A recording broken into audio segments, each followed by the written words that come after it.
MDS university Ajmer के MA final group C की paper second के मेरे प्रिय विद्यार्थियों, मैं doctor Manoj Awasthi, associate professor SPC government college Ajmer, आपको पिछले 2 लेक्चर से जो पॉलिटिकल पार्टी से संबंधित आपका ये पेपर है उसके विषय में बताने का प्रयास कर रहा हूँ। पिछले 2 चैप्टर हमने भारतीय जनता पार्टी के ऊपर लिए हैं। आज इस अध्याय को हम समाप्त करेंगे। मैंने आपको एक रिव्यू शुरुआत में देता हूँ कि 1977 में जब जनता पार्टी के रूप में एक अलायंस बनता है भारत में, दरअसल ये आज़ादी के बाद केंद्र स्तर पर बना पहला गठबंधन था और वो चुनाव जीता भी, और कुछ विशेष कारणों से, कुछ परिस्थितियों की वजह से वो अपना कार्यकाल पूरा कर नहीं पाया, हालांकि उनको बहुमत मिला था और कई उनके आपसी मतभेद थे, मुद्दे थे। ये अलायंस टूटता है और 1980 के मध्यावधि चुनाव में कांग्रेस सत्ता में फिर लौटती है।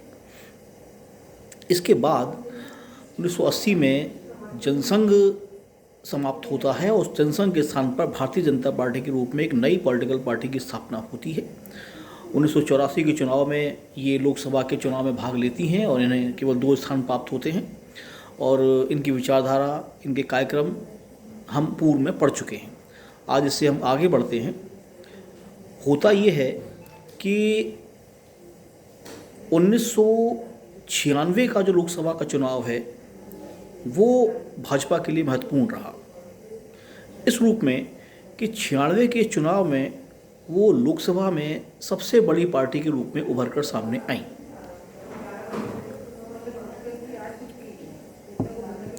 लेकिन ये उनका जो आंकड़ा था बहुमत से दूर था। आप जानते हैं कि भारत में जो लोकसभा की सीट हैं 543 उसमें बहुमत का आंकड़ा बनता है 272 या 272 के आंकड़े से भारतीय जनता पार्टी दूर थी। तो ये चीज़ आपने देखी होंगी, पढ़ी होंगी कि जो गठबंधन होते हैं भारत में और विश्व के अन्य देशों में भी, जिसको आप अलायंसेस कहते हैं, ये 2 प्रकार के होते हैं, pre poll and post poll, यानी निर्वाचन से पूर्व गठबंधन और निर्वाचन के पश्चात गठबंधन। अब होता यह है कि 96 में सब पार्टियां अलग अलग लड़ी हैं, कोई गठबंधन बना नहीं है और भारतीय जनता पार्टी क्योंकि सबसे बड़ी पार्टी है, और आपने ये चीज़ें देखी होंगी बीए पार्ट सेकंड में जब आपने राष्ट्रपति को पढ़ा है तब आपने चीज़ को नोट किया होगा, ध्यान दिया होगा, आपके टीचर्स ने आपको पढ़ाया होगा कि ऐसी स्थिति में भारत में एक संवैधानिक परंपरा निर्मित की गई है राष्ट्रपति से के पद से संबंधित, कि ऐसी स्थिति में राष्ट्रपति जो लार्जेस्ट पार्टी होती है, भले उसके पास मेजोरिटी ना हो, उसको सरकार बनाने का पहला अवसर देता है। ऐसा ही यहाँ पर होता है। भारतीय जनता पार्टी को सरकार बनाने का अवसर मिलता है, अटल बिहारी वाजपेयी प्रधानमंत्री बनते हैं, लेकिन उनको जो समय दिया गया था 15 दिन का बहुमत सिद्ध करने के लिए, वो सिद्ध नहीं कर पाते हैं और सरकार वो इस्तीफा दे देती है। उसके बाद एक नई सरकार बनती है, उसमें एच.डी. देवेगौड़ा प्रधानमंत्री बनते हैं, फिर इंद्र कुमार गुजराल बनते हैं और इसी दौरान वो सरकारें भी अपना कार्यकाल पूरा नहीं कर पाती हैं और 98 के अंदर फिर एक बार मध्यावधि चुनाव होते हैं। लेकिन इन मध्यावधि चुनाव को आप यदि आप एनालाइज करें तो आप पाएंगे कि ये भाजपा की दृष्टि से महत्वपूर्ण थे। इन चुनावों में एक प्री पोल अलायंस होता है, इसको नाम दिया गया एनडीए, नेशनल डेमोक्रेटिक अलायंस या राष्ट्रीय जनतांत्रिक गठबंधन। इसमें बहुत सी पार्टियां शामिल थीं और चुनाव होता है, गठबंधन जीतता है और सरकार अस्तित्व में आती है। लेकिन अब जिस चीज़ की तरफ मैं आपका ध्यान आकर्षित करना चाह रहा हूँ वो ये है कि विभिन्न जब पॉलिटिकल पार्टीज बनती हैं तो उनके आपस में तनाव मतभेद होते हैं, क्योंकि राज्य स्तर पर या अन्य स्तरों पर ये एक दूसरे से प्रतिस्पर्धा कर रही होती हैं। बहुदलीय लोकतंत्र का मतलब यही होता है कि किसी एक राज्य में हो सकता है कि आप उस पार्टी के खिलाफ हों और दूसरे राज्य में यदि आप उससे अलायंस करते हैं तो आपकी छवि, आपकी योजना, आपके कार्यक्रम तीनों दांव पर लगते हैं। इस एनडीए को बनाते वक्त भारतीय जनता पार्टी ने इनके जो 3 मुख्य विचारधारात्मक या क्रियात्मक मुद्दे थे, राम मंदिर का निर्माण, यूनिफाइड सिविल कोड और आर्टिकल 370 की समाप्ति, इन तीनों को अलग किया। इसके बाद ये एनडीए बन पाया।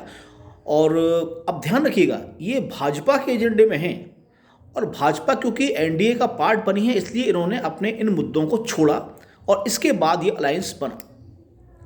1998 का चुनाव, जब भारतीय जनता पार्टी अलायंस के रूप में, एनडीए के रूप में जीती, वाजपेयी प्राइम मिनिस्टर बने, सरकार करीब 13 महीने चली। 99 के अंदर फिर दोबारा चुनाव हुए, अलायंस वैसे ही कायम रहा। जो इनका मैनिफेस्टो था, निर्वाचन घोषणा पत्र एनडीए का, वो करीब करीब वैसा ही रहा और सरकार दोबारा चुनाव जीती। इस बार सरकार पूरे ने अपना कार्यकाल पूरा किया। अब यहाँ कई सवाल उठने शुरू हुए। वो ये थे कि आपके जो मुख्य विचारधारात्मक या कार्यक्रम के मुद्दे थे भारतीय जनता पार्टी के रूप में, जिस पर आप दृढ़ हुआ करते थे, क्या एनडीए के रूप में सरकार में जब आप शामिल होते हैं तो क्या उनको त्यागना ज़रूरी था? तो यहाँ सवाल ये खड़ा होता है कि यदि आप इन चीज़ों को रखते तो सरकार नहीं बन पाती, क्योंकि फिर कई पॉलिटिकल पार्टीज़ आपके पास नहीं पहुँचती, आपसे नहीं जुड़ती। तो इन्हीं बातों को लेते लेते चीज़ें आगे बढ़ी और 2004 के बाद 2004 से 2009 और 2009 से 2014 तक ये जो 2 टर्म है लोकसभा की, इन 2 टर्म में एक दूसरा गठबंधन जिसको हम यूपीए के नाम से जानते हैं, यूनाइटेड प्रोग्रेसिव अलायंस, जिसमें मुख्य भूमिका भारतीय राष्ट्रीय कांग्रेस की है, सत्ता में रहता है और मनमोहन सिंह प्रधानमंत्री के रूप में अपने 2 टर्म पूरे करते हैं।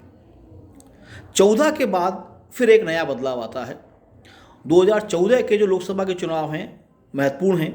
महत्वपूर्ण इसलिए हैं कि 1984 के बाद, 1984 में जब श्रीमती गांधी की हत्या होती है 31 अक्टूबर के दिन, उसके बाद जब मध्यावधि चुनाव होते हैं, कांग्रेस को 415 सीट मिली थी, जिसमें राजीव गांधी प्राइम मिनिस्टर बने थे।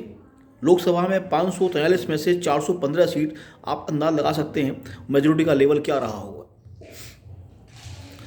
लेकिन 84 के बाद 14 में, 30 साल के बाद केंद्र में भारतीय जनता पार्टी को पूर्ण बहुमत प्राप्त होता है और वो सरकार बनाती है। हालांकि एनडीए कायम है, लेकिन इस बार जो चुनाव लड़ा गया है 2014 वाला, वो गठबंधन के रूप में लड़ा नहीं गया है। उसमें उसके बाद जब सरकार बनी है, 2014 के बाद चुनाव 2019 में हुए, उसमें भी भाजपा सरकार के रूप में रिपीट होती है। तो अब ये हो रहा है कि भारतीय जनता पार्टी अपना जो एजेंडा है, जो इंडिविजुअल बीजेपी का एजेंडा था, उस पर लौटी है। और आप देखें तो यूनिफाइड सिविल कोड के रूप में, जैसे ट्रिपल तलाक के विषय में कुछ कानूनी परिवर्तन करना, कश्मीर से धारा 370 का हटाया जाना, इन मुद्दों पर ये लौट कर आई है। और अभी हालांकि आप ध्यान रखें, अभी आपने कुछ समय पहले बिहार का चुनाव देखा है। बिहार का जो चुनाव है उसमें एनडीए ही इलेक्शन लड़ा है। इसमें उनके कई पार्टनर शामिल हैं, इसमें जनता दल यूनाइटेड जिसके नीतीश कुमार हैं, भाजपा भी है और कुछ दल उसमें और भी हैं। तो अभी एनडीए समाप्त नहीं हुआ है, लेकिन भारतीय जनता पार्टी अब इनका जो मूल एजेंडा था, विचारधारात्मक रूप से या प्रकारात्मक रूप से, उस पर लौटने की कोशिश कर रही है। और फिलहाल लोकसभा में जो वो स्थान प्राप्त कर पा रहे हैं, तो स्थिति आपके सामने है। धन्यवाद।